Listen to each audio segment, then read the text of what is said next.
एक छोटे से कस्बे में समीर नाम का एक लड़का रहता था। बचपन में ही पिता की मृत्यु हो जाने के कारण परिवार की आर्थिक स्थिति बड़ी दयनीय थी।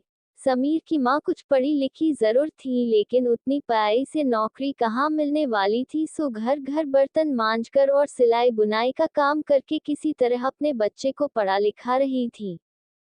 समीर स्वभाव से थोड़ा शर्मीला था और अक्सर चुपचाप बैठा रहता था। एक दिन जब वो स्कूल से लौटा तो उसके हाथ में एक लिफाफा था। उसने माँ को लिफाफा पकड़ाते हुए कहा, माँ, मास्टर साहब ने तुम्हारे लिए ये चिट्ठी भेजी है, जरा देखो तो इसमें क्या लिखा है।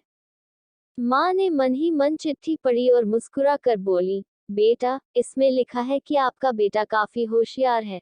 इस स्कूल के बाकी बच्चों की तुलना में इसका दिमाग बहुत तेज है और हमारे पास इसे पढ़ाने लायक शिक्षक नहीं है, इसलिए कल से आप इसे किसी और स्कूल में भेजें। उद्धरण चिन्ह।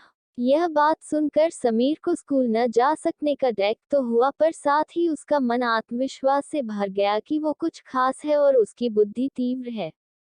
माँ ने उसका दाखिला एक अन्य स्कूल में करा दिया। समय बीतने लगा। समीर ने खूब मेहनत से पढ़ाई की। आगे चलकर उसने सिविल सर्विसेज परीक्षा भी पास की और आईएएस ऑफिसर बन गया।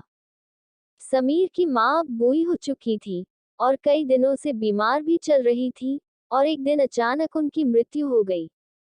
समीर के लिए ये बहुत बड़ा आघात था। वह बिलक बिलक कर रो पड़ा। उसे समझ नहीं आ रहा था कि अब अपनी माँ के बिना वो कैसे जिएगा। रोते रोते ही उसने माँ की पुरानी अलमारी खोली और हाथ में उनकी माला, चश्मा और अन्य वस्तुएं लेकर चूमने लगा।